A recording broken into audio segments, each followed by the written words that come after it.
introduce Shaunak. Thanks, Gautam. Let me introduce you know me so Shaunak's brother, Swanand. I have to do that, dude. Hi, everyone. So Swanand here is what? Did you hear claps? Like 5 of them? I didn't. Is that how we welcome our host?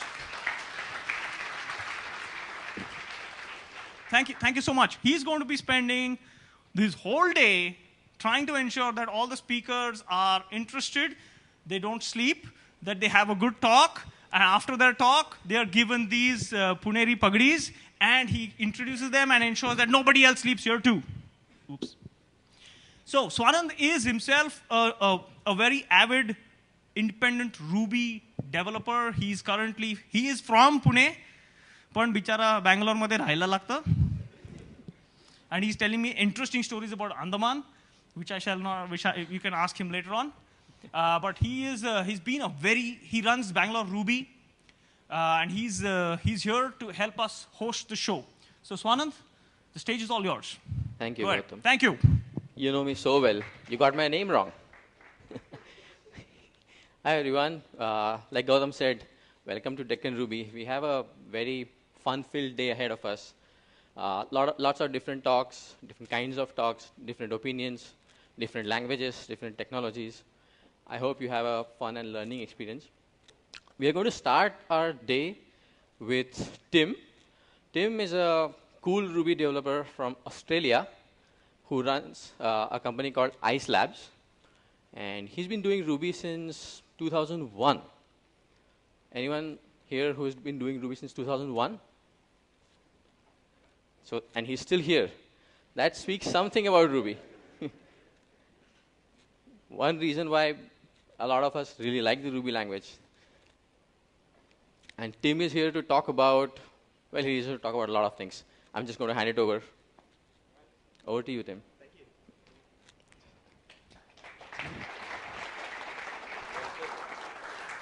All the way from Australia, where I work for a company called Ice Lab. I do Ruby development there.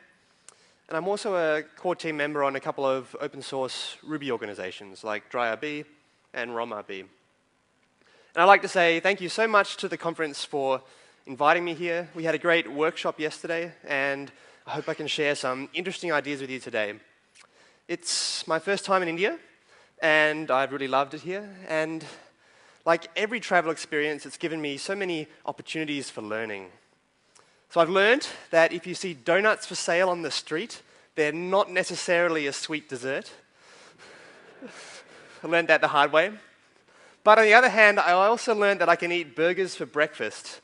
So I think that's pretty awesome. I also understand this is a new venue for the conference. And it's a great hotel, but it's also meant that I could spend some time just down the street. And I'm happy to confirm that all the Ruby I can show you today has been given a clean bill of health. So that's what I'm here to talk about Ruby. And I'd like to look at 3 broad things. Firstly, Ruby in the present, then Ruby from a different perspective, and then lastly, what we can do together to build Ruby's future. So let's start in the present, about Ruby and about our community.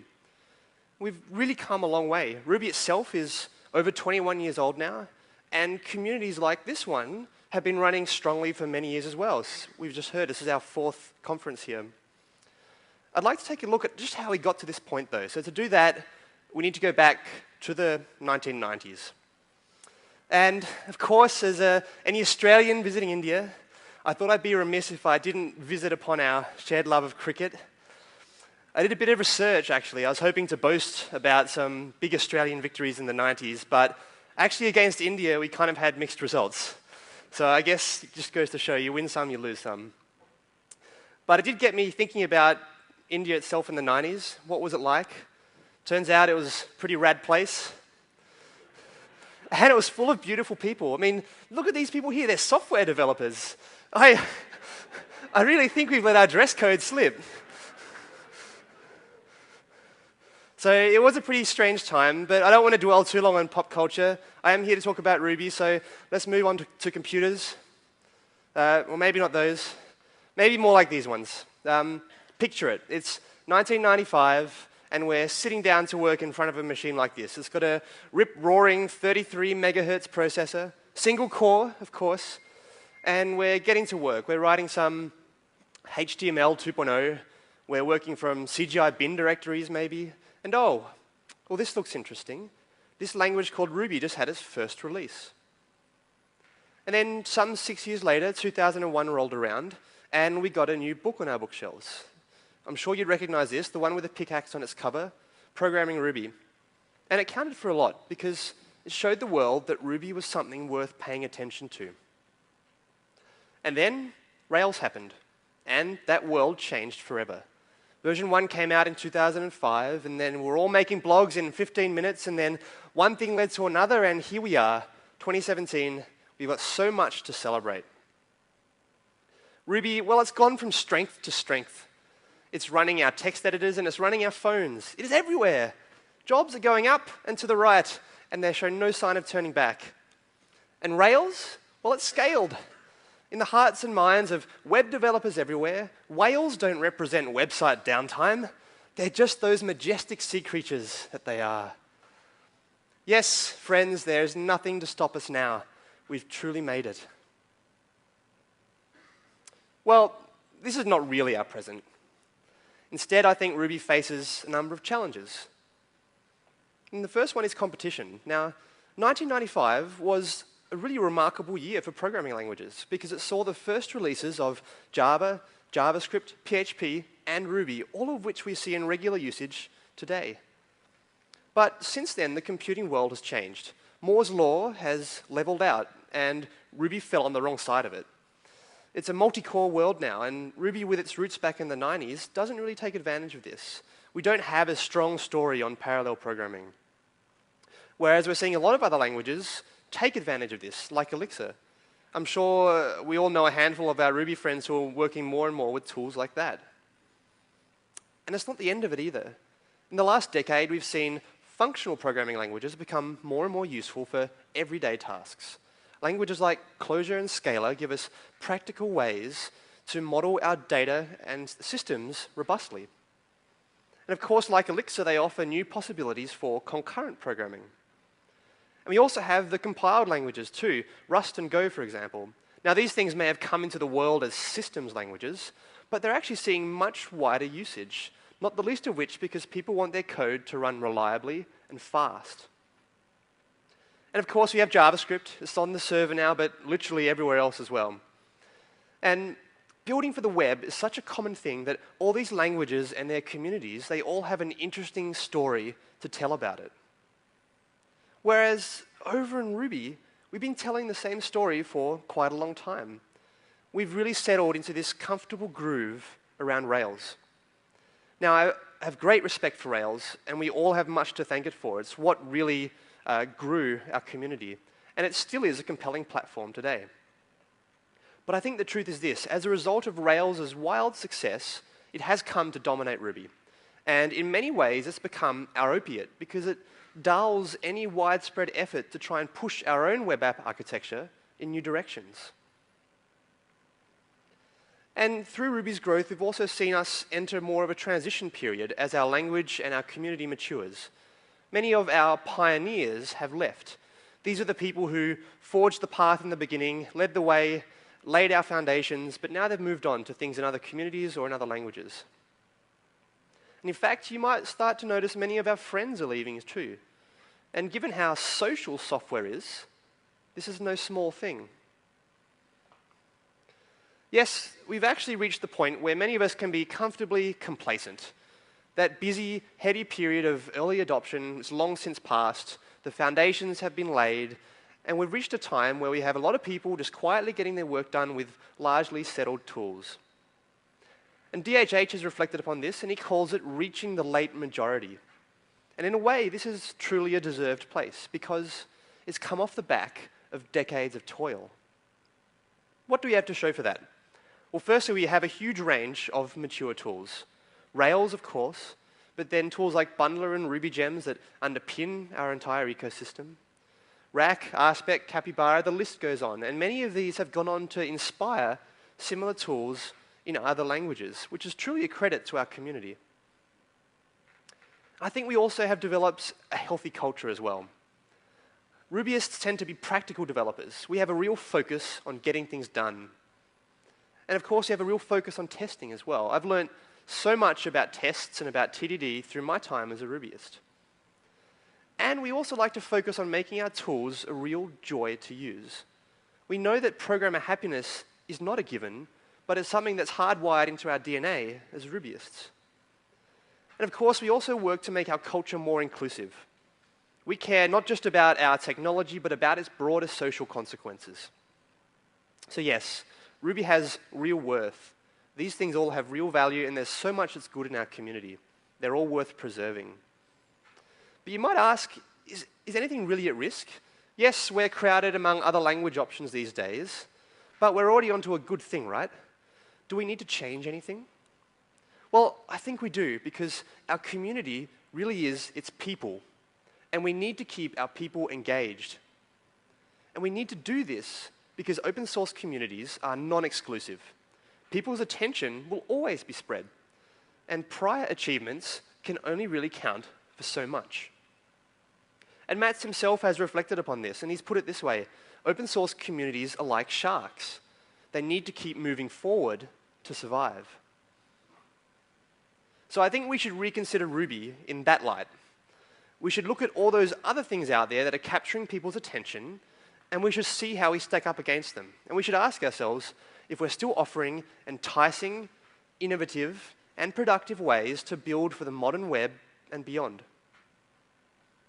So at this point, we might pause and look upon Ruby and ask, well, can we really stack up against all those modern languages when we have our design constraints anchored back in that single core world of the 1990s? And if not, how do we catch up to those languages when it's actually a stated goal of Mats and the Ruby core team to only evolve our language slowly? Well, firstly, I think we can be grateful that this is the case, because receiving a stream of steady, small improvements and strong compatibility from release to release, that's a good thing because it keeps our community together and always using the latest that Ruby has to offer.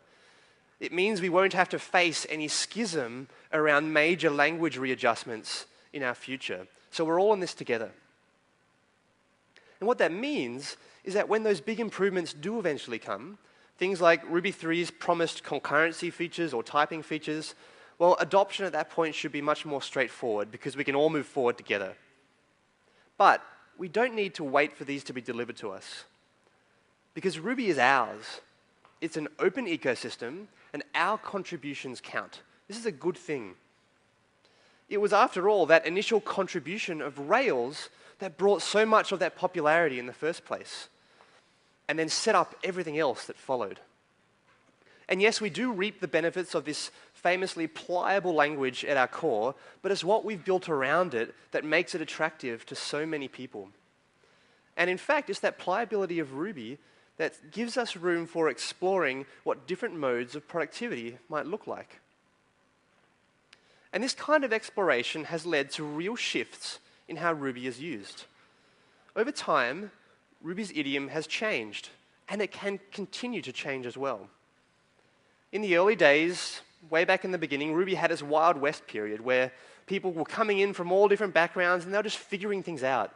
And back in those days, the apps in Ruby you might see, well, they probably wouldn't resemble what we see today. That's because after Rails came around, our community idiom really crystallized around Rails' own design and style emphases. And then as our apps grew bigger, we sought even greater consistency, and we put our backing behind things like shared common style guides, like the Ruby Style Guide, and tools like RubyConf to enforce them. But now I think we're starting to see another shift in Ruby as we start to explore ideas from other languages and other ecosystems and see how they feel in Ruby. And what this leads to is code that takes yet another kind of form. I think we're starting to see a different kind of Ruby.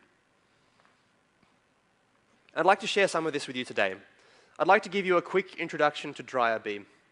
It's an organization of gems founded late in 2015, and we style these as next generation Ruby gems because they really are informed by our experience in building apps in Ruby for a long time. And these are, in fact, our attempt to nudge the idiom just a little, to offer new and better ways for building your apps in Ruby. Now, personally, I've been involved in DryRB every day for the last couple of years, both with the core team, building out the gems, but also working with these gems to build apps for our clients, real working apps. And the reason I want to share this with you today is because I think this project holds a few keys to how we can build a better future for Ruby. Okay, so that's a lot of talk so far, but this is a programming conference, right? And I'm lucky to be able to show you the first Ruby. So let's kick this off and talk through some code. I'd like to walk you through what building an app in DryRB looks like. And I want to touch on an important thing first, because DryRB approaches Ruby from a slightly different perspective. We follow a hybrid of functional and object-oriented programming. So if we think about functional programming, what are a few things that could help us over in Ruby? Well, I think there are three. Firstly, if we orient an app around functions, we need to be able to treat them as values so that we can pass them around and combine them to build larger systems. Next, our app becomes simpler to work with if we favor immutability wherever possible. So we'd like to avoid any sort of internal mutable state in our objects. And lastly, we should try and avoid external side effects as much as possible too, so that most of our code can run in any given context. And we can satisfy all of these criteria by building what I call functional objects in Ruby. So here is the simplest possible functional object now. It has a call method, just like Ruby's procs and lambdas. That call method accepts an input, does some work, and then returns an output, and that's it. It doesn't mutate the object's state, and it shouldn't mutate that input data either. In this way, and unlike classical objects, functional objects separate data from behavior. But they can hold some things in their state. The things they can hold in their state are things like collaborators or static configuration. This is state that will never need to change. And we set that via the constructor only, just like we do here with this repository object. And in fact, this is constructor dependency injection, which is a classical object-oriented design technique that works to great effect here with our functional objects. So the end result is that we can create these create these objects just once, and then we can call them many times over. And regardless of when or how they're constructed, they can go on to become a collaborator for other objects too. So now I've come to grips with that technique, let's put these DryRB gems to use and build something. Let's build our own blog in 15 minutes. And we'll look at both reading and writing articles, and we'll do this step by step, just so we can see some design possibilities that these offer you, both in the small and in the large. And we're going to work through a bunch of gems here, and together they form our application stack, such as it is. But this is not a one-size-fits-all situation like we might come to expect. So that's why I'll introduce these gems one by one, because while they work great together, they're only really loosely assembled, so you can easily swap things in or out as you need. So let's start by getting a list of articles. And we need to take care of three things here: routing and HTTP, object dependency management, and lastly, we need to render some views.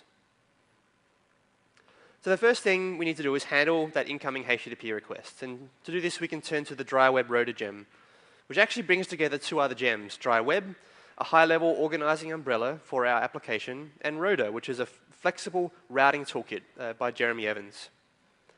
So we can install the gem, run a command to generate a new project for our blog, and it creates a directory structure for us. And then the first thing we want to do is hop straight into a routes file. And this is the part of the app that's powered by Rotor. And Rotor lets us organize our routes into a tree of nested Ruby blocks. And in larger apps, this can make for some really concise logic, because we can set up some context in the outer blocks that remains available for all the blocks that are nested beneath it. So here we want to define a simple get route for a list of articles. And inside of this, we want to use this view helper here to render our index. Well, that view helper actually loads a view object for us. And getting that object is taken care of by DrySystem, another gem. And this sits at the heart of any dry web app. And it's a high-level organizing system for our application's objects. And what it does is offer a simple naming convention to make those objects available from a container. So what does this all actually mean? Well, it means when we call our view in the routes, it becomes a fetch from our dry system container using this identifier. And then we get returned a pre-built view controller object that we can go to work with right away. And that was matched from a matching source file in our code base. And dry system achieves all of this with basic language level features, good old require and load path. So it's really easy to understand, and it works the same time every time. So after all of this, we have our view controller object, and this is powered by the dry view gem. And this gem combines functional view controllers with templates to render our HTML. So here's our view controller. We can configure it with a template to work with. But right now, this is not enough to render our list of articles because we need to fetch them from the database. This is the job of a dependency. So here we reach the other critical part in an app built around dry system, and that's dry auto inject. And this is a nice way to declare an object's dependencies and have them resolved automatically from that container we've set up. So if we go back to our view controller, and instead of setting up all that boilerplate that we saw in our example functional object for dependency injection, instead we can just include this mix-in to declare our dependencies. And they'll all get made available to this object from the container automatically. So here we're importing an article repository, and that object's going to be our interface to the database. And then next, we can use that repository to expose a list of articles to the view. So knowing this, we can go to our view template, loop over the articles, and then when we call our view in the routes, we'll get the HTML that we want. And if you look at that routing shortcut again, and realize it's just a shortcut for fetching an object from our container and then calling it, what we have now is the basis for completely standalone view rendering. So we can use this exact same mechanic, not just for our web pages, but for anything in our app, even if there isn't a HTTP cycle involved for things like emails. So now we can come all the way back up to that routes and our job is done. Everything's complete. We have got our list of articles. So those three things we looked at are these. We use dry web rotor to handle our routing and HTTP. Our object dependency management was taken care of by dry system and dry auto inject, and we use dry view to render that HTML. So let's now go to the second half of this story. Let's post an article. We'll create something in our database. And of course, we need to handle a few different things here. Validation, and then also success and error handling. So of course, to get started, we need to go back to our routes and add another handler, this time for our post request. And here we're going to use the resolve helper to fetch another object from our container, and that's this create article, and it's a functional command object. And we're going to call it with our post parameters. So once again, this object was made available for us by dry system. So when we resolved it in the routes, it was fetched from the container. We got back a pre-built instance ready for us to work with, and that was loaded automatically from that corresponding source file. So let's go see that file now. Here it is. It's a simple functional object, just like we looked at before. And right now, to start with, we just want to validate that input data. And to do this, we need to turn to another gem, dry validation. Dry validation is a powerful standalone validation library, and it lets us model our validations with precision and use them with any kind of data. Now, it's based around schemas where we define our validation requirements. And so we'll set one up now. Here we want to say we expect a title, and we want there to be at least 3 characters. We want a body, want that to be filled. We want a published flag too. Now, those other 2 keys were strings, but this one is different. We're setting a type expectation here. We're saying that we want this one to be a Boolean. And same for published at. We're setting another type expectation here, that this one should be a time. So now this schema is built, we can take our form post, which has string keys and string values, and we can send it through the schema. And then when we look at what comes out the other side, we see that dry validation has made some really helpful data coercions for us. So we started with this entirely stringy keys and stringy values object from our form post. Now at the other end, we get symbolized keys and values coerced into their appropriate Ruby types. So we get a real true value and a real time object. So form schemas here start to act as a really important boundary in our system because they handle all the baggage of HTTP and everything else that comes along with form posts, and then they return real, appropriately typed Ruby objects out the other end. So the core objects in our system just can concentrate on doing their job because they all get properly structured and properly typed data. And we also get friendly error messages, of course, so the user gets all the information they need to correct any errors. So back in our command, we know how this validation works now. We can check to see if it was a success, and if it does succeed, well, we can save this new article to our database through our article repository. Of course, this is a dependency. We need to get access to this object somehow. So just like before, we can inject our dependency here with this mixin. So it's resolved automatically from our container. So this is just the successful path, though. What about failure? What about when someone submits an invalid form? So this is where monads come in. And these are another concept from functional programming. And we're going to put them to good use here for modeling our success and failure results. And so we'll do these with the dry monads and dry matcher gems. So let's go back to that core method before. And we want to start to give it meaningful, workable output for both the success and failure cases. So we'll start by wrapping our success result in a write object. And then if the validation fails, we can wrap the failure result in a left object. Now these are both instances of the either monad, right or left. And in practice what they do is they give us an object that we can work with consistently in either of these cases. So they go on to enable things like nice, flexible result matching, which we'll see with dry matcher. So before we were just calling this functional object directly in our routes. But now we want to actually handle those success and failure cases. So now we can pass a block to get our matcher, and then we can start by handling success. Here in this case, when an article is posted, we want to redirect back to the listing so we can see it. But then we can go on to handle failure in exactly the same way. And here we'll re-render that form if there's a validation error, pass the validation object so that the user can see what went wrong. And what we've done here is we've elevated failure handling to be a truly first-class concern because we handle failure in exactly the same way as we handle success. And in fact, this match block won't even run unless we've explicitly handled both of these cases. And this routes file also actually shows you that this is the only place we've handled HTTP in the entirety of our application. So the routes act as yet another important boundary in our app because it means our core objects in our application can just do their jobs and return a success or failure as appropriate, and then trust that those results will get handled appropriately elsewhere in the app, like we do here in our routes for returning the HTTP responses.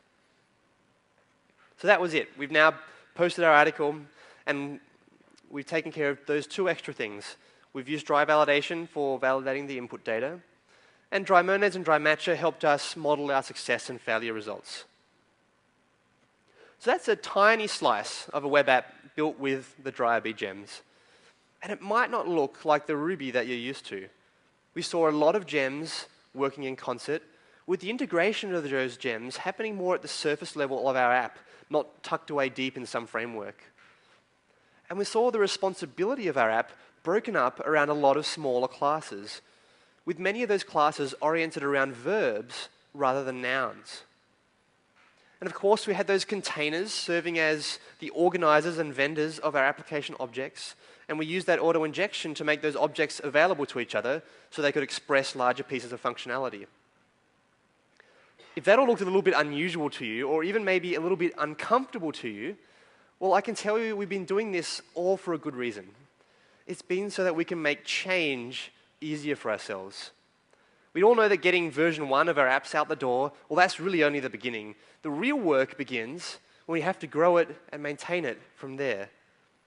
So let's look at one little example of how we might need to change this tiny blog we've made. Let's say we've been requested a new feature. We have to email some subscribers a notification whenever a new article is posted. Now, there are various ways you might need to handle a change like this, and there are some better than others. We'd be familiar with things like callbacks or peppering conditional logic throughout our code. But instead, I think we have a truly elegant option at our disposal here. We can use dry transaction to model this change because we've already laid some really important groundwork. We have a container full of functional objects, and we have each one of those objects returning left or right for failure or success. And that's everything we need to start composing those objects in really interesting ways, like by using dry transaction. And we'll use this to model this behavior as a business transaction. So for our transaction, we define a sequence of functional objects, which are called one after the other. And then the output of each one becomes the input of the next. And that sequence just continues as long as each object succeeds. And that's the perfect arrangement to satisfy a change like this, because we can create a new notify subscribers functional object, and then we can run it after our existing create article object. And then outside of this transaction, these two objects are not coupled in any way, so we can go on to reuse them as we need throughout our app. And dry transaction also offers an enhanced result matching API as well. It lets us handle success just like we saw before, but it also lets us hook into specific failures from specific steps and handle each one as we need. It's a really powerful feature, and it's all been made possible by those design choices in making our app. So that's one example of change. And you might have noticed here, all of that involved adding entirely new code to the system. We didn't have to modify what we'd already written. So we can trust that that will continue to work exactly as we had built it originally. But when we do need to go and make modifications to our existing code from time to time, we can do this with greater confidence, because much more of our code can now be tested in true unit test style, in complete isolation. Those dependencies we talked about, well, in tests, they can be passed in as test doubles, so we can simulate various conditions. And that lets us truly focus on the code under test. And this is, of course, very useful for database-backed applications. We don't need to globally stub out database calls or anything like that. So the end result is that we get faster tests and more confidence in our work. So what's made all of this possible? It's been that we've made simplicity a driving focus, and we've applied it at every level, from those small single-purpose components that we build our application from, to the broad systems that we can then organize them in, and even the gems that we choose to express our functionality. And it really boils down to prioritizing a clear separation of concerns at every point in our app, and making sure we create a clear flow of data from place to place. We've also taken note of the critical boundaries that exist in our app, and we've built around them appropriately. We have all that HTTP handling happening in one distinct layer, those routes. We had the validation schemas taking form posts and returning us properly typed data on the other side. And all of our database persistence logic, well, that happens in its own separate layer as well. Now, I've mostly glossed over database persistence, but I can say that the ROM project fits perfectly with this architecture here. It separates commands and queries. It allows explicit modeling of our data. And it ensures that we write an API that suits our data requirements 100% and then offers nothing else. And it lets us put all of this behind these repository objects, the ones that we've been working with in our examples so far. And these objects act as the sole interface to the world of persistence from the core of our app. That's what allows that separation. And in fact, putting these external systems behind cleanly designed boundaries, it means we can preserve the core of our app to focus on its main tasks first, on its own domain.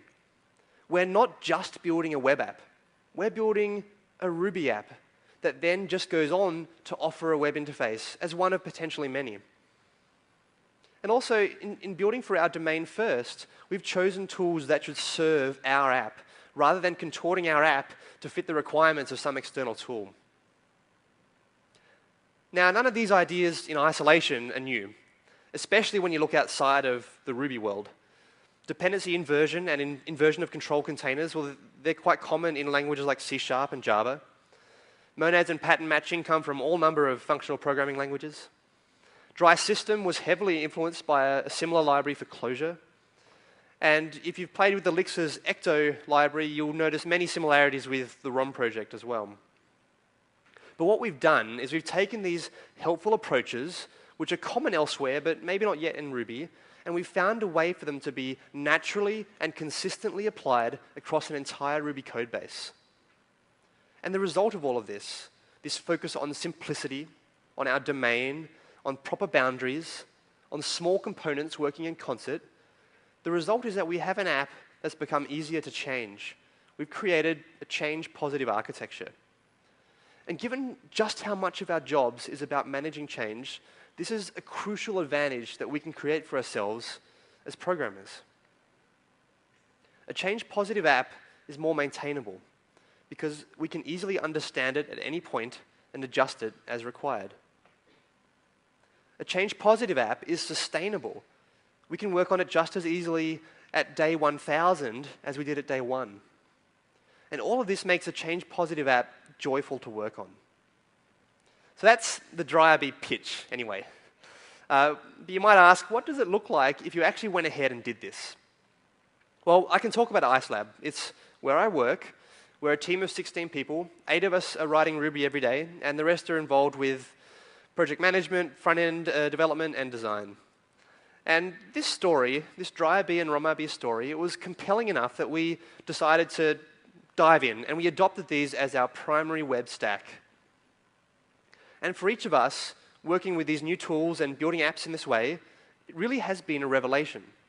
Personally, I felt I've really leveled up in my skills as a software developer. It feels like I'm finally and consistently applying object-oriented design principles like Solid and seeing them succeed. I can't tell you how bad it felt before to live in this gap between my desires for good code and my reality, and where I had tools that made it awkward or impractical to bridge that gap. And yes, I think I can finally look Sandy Metz in the eye again. And in building apps with the DryRB gems, well, that's also taught us better approaches for designing our own gems. We're more intentionally designing our APIs now. And we're thinking about flexible general-purpose uses first, and then building integrations second. We've also learned to better recognize and avoid some of the anti-patterns that held us back in our past. So all of this has made us better developers and a better executing team. And I don't think this is just for long-time Rubyists either. We've had juniors, as part of our team, start working with the DryRB gems and quickly become productive as well. And all of this has meant that we've been able to start shipping our apps without guilt. Now, we build software under commercial pressure, just like everyone else. We have clients with deadlines and budgets. And before, we had these tools that let us make bad shortcuts in the name of expedience. But we'd never get the chance to go back and rectify those decisions later on. Now, instead, we have tools that encourage better behavior right from the beginning. And in the end, we ship things that feel 100% solid, that we're really happy to maintain. And that's a truly wonderful feeling. So as a company, we've been Ruby development for a long time now, and working with DryRB has shown us there's no need for us to leave it. It's our future Ruby. And I think IceLab's approach can offer an attractive pathway for any small, mature Ruby team. For the team that wants to continue to make the very best designed applications, well, that team doesn't need to pick some emerging new technology because it might seem to facilitate certain design patterns better. Instead, that team can continue to leverage their existing deep knowledge of Ruby and the entire Ruby ecosystem and continue to put that to use in building better architected apps. But what if you've grown up beyond this? Say you're a much bigger organization now. You've started small, perhaps working mostly with Ruby, but now you're so big you've got all your squads and teams and microservices and the diverse technology mix that comes up with all of that. Well, I think if that diversification was for things like better architecture, performance, correctness, type safety, things that you thought you couldn't easily have with Ruby, well, I think the approaches from today might give you reason to keep your Ruby around a little bit longer and maybe use it in more places than you're accounting for. Dan McKinley puts it well. Let's say every company gets just 3 innovation tokens, and they can use them however they want, but that supply is fixed. So I think if you have only so much innovation that you can put out there, you're better off spending it on your company's core mission rather than fiddling with technology that delivers it. Because adding technology comes with a cost.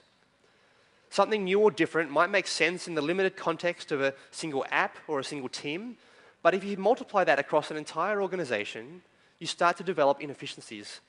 You lose out on the ability to optimize globally. So by sticking with a technology that you're familiar with, one that you're already proficient with, your company should be able to deliver faster and more reliably. And by doing this with Ruby, you get to stick with an ecosystem that's had decades of work put into it. Now, these future possibilities, well, I don't think they're just for the highly evolved Ruby organizations either. I think they're for learners too, at all points in their career. We all know Ruby is a great learning language. It's light and expressive, and it lets us make forays into many different paradigms. And we're really spoiled with a wealth of high-quality learning material available in Ruby, along with so many fantastic teachers who've chosen Ruby as their medium of expression. And now, when it comes to Ruby, it comes to using Ruby for building web apps, I think we have an alternative that is still approachable, but offers many more opportunities for learning fundamental concepts that will serve a programmer long into his or her career. And this direction for Ruby is also one that many out in the community are interested in as well.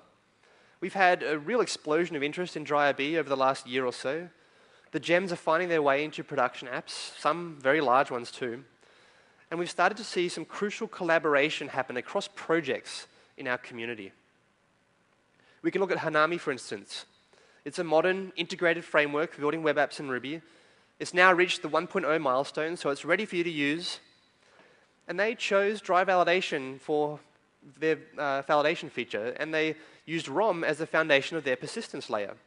And adopting those gems not only made Hanami significantly more capable, but it also let the Hanami developers focus on the experience, building the experience they want to offer to their users. And of course, it brought a lot of attention back onto those DryRB projects, which in turn improved their stability and fleshed out their features. So it's a really virtuous cycle, and we're just seeing the beginning of it. That's not all either. We can look at Trailblazer too. It offers a high-level architecture for web apps, and it works with Rails or Hanami or any other kind of web front end. And it also uses dry validation for their form models. And in the big Trailblazer 2.0 release that came out this year, they've taken a real functional Ruby approach as well. And they fully support auto-injection and apps built around containers like Dry System too. So, if you want to make web apps with Ruby, you've got plenty of options these days, and they're better now than ever before, and they're improving every day. So if we go back to our original thought about just how Ruby can remain compelling in today's crowded technology market, I think an approach like this is the answer, where we have a diverse range of offerings. This is what's going to drive innovation in our community and to give it life for years to come. But it really does fall on us to make this happen. Ruby is ours, and so the job to improve it is ours too. And there are a few things that I think will help with this. Firstly, I think we need to express more curiosity, to try out the things that are new or unusual in Ruby. Some of the code today I showed you included in that. These things just might help you, and the cost of trying them out is really low. And of course, we should look further afield to other languages and frameworks and the techniques that they bring to the table, because we might likely find inspiration for things that we can do back at home. But we need to also be critical of ourselves. We should look for the weaknesses in our tools or the gaps that we can fill, and we should try and make those things better. Yes, it's true, Ruby is 20 or more than 20 years old now, and we have many popular and well-established gems, but it doesn't mean they're done. It doesn't mean we can't improve them further or offer a new take. And I hope the very young DryRB project can offer an example of this to you today. And of course, we should be smart about our work. We want to be cooperative. Open source software takes time, and we should spend that time wisely. What we want is healthy competition, but not tribalism. So if there's something out there that you can already build upon or incorporate in your own work, then that's a win for everybody, just like we saw with Trailblazer, Hanami, and the DryRB projects. And what helps with this too is building your code with interoperability in mind, so that anyone can use your code, regardless of how their app is put together. So I think we should look to build something useful and standalone first. That's your code at its most pure, at its most interoperable. And only from then do we think about building integrations with other things, niceties around that core. And finally, we should remember to celebrate the joy we experience in using Ruby. This is the day-to-day language for so many of us still, and it remains so for a reason. And we should make this known whenever we can. We're in this happy position right now where we don't need to compete for mind share around the new and the shiny. Instead, we can share real, subtle innovations, things that actually improve our everyday lives as developers. So when we find these things, we should celebrate them and share them. Blog posts, talks, meetups, word of mouth, these are the things that grow our community. Let's count those things one more time. We need more curiosity for the new things in our ecosystem and for the developments outside of it too. We need a willingness to find our own faults and address them. And we should look to do that work with a spirit of cooperation that pervades even the code that we write, so it can go on to enable the work of others. And more celebration too. This is Ruby. We love it. That's why we're here today. So when we actively participate in all these things, we reinvest in Ruby itself. And in doing this, we do our part to ensuring it has a vital and vibrant future. Because after all, there was something that brought all of us to Ruby in the first place. Something deep, something visceral. And I think it really comes down to the vibe of the thing. It's that programmer happiness thing. It's that thing that enables modes of thought and design and expression like no other language out there.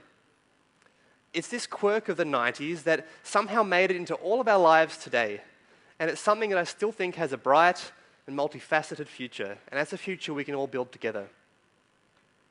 Thank you very much for listening. I hope I shared some interesting ideas. Enjoy the rest of the conference. Hello. Thank you, Tim. Kai, करते का kai? So, to my non-Marathi friends, I just asked or thanked them for listening. So we have, I guess, time for one question. Anyone has anything to ask to Tim? I see one hand at the back.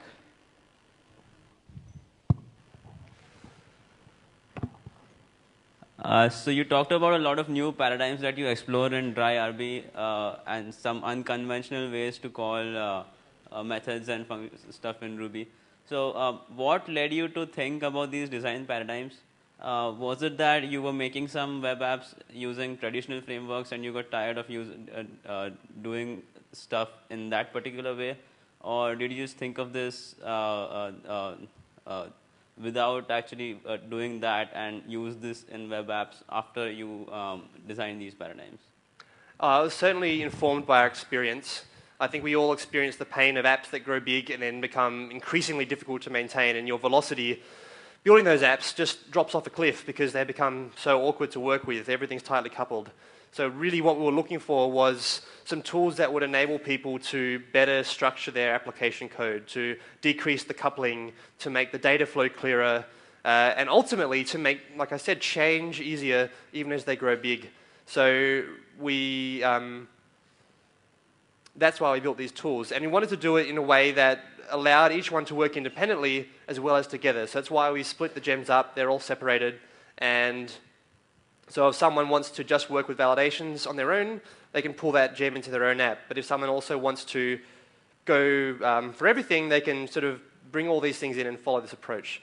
So it was informed by our experience in building web apps and finding the tools out there, just not giving people enough to approach better architectures, really. Okay, and one more small question. You talked about this call mechanism that you use for classes. So you use self.call in a Ruby class. Can you give us some notable examples in dry RB where it is used to its full extent, kind of thing? Okay, yeah. So it's actually, I only hinted at it in the presentation, but the cool thing about these functional objects is they're basically functions. So Ruby has some primitives that are like functional programming, like procs and lambdas, but if you model those as a class, it's much easier to build them. It's much easier to refactor them, but you can still compose them just like you can compose functions in any other language. So, and you get a real win when all of your functional objects start to behave in the same way, which is take input, act on it, return output, and model it as a success or a failure. And once you can do that, you get the whole idea, which I showed a little bit with it, like those business transactions. You could say, oh, well, I need to integrate these 3 or 4 different things so I can just arrange these functions in a pipeline and run the input through them, and it gets transformed and acted upon at each step. But because they're all returning success or failure, we get safety. So if one of the intermediary function fails, the chain stops, and you just get the failure at the other end. Okay. So that's really great because it means we don't have to feel like we need to put all our code into the same place. Right. We get the ability to decompose our code, to extract it into single-purpose objects, which can then be tested on their own, but we still have a really nice way to bring it all back together and model our more expressive, more complex behavior. Okay. Good. Thank you. All right. Well, thank you, Tim. Thank you. Thank you for the talk, and more importantly, thank you for pushing the boundaries of web development in Ruby.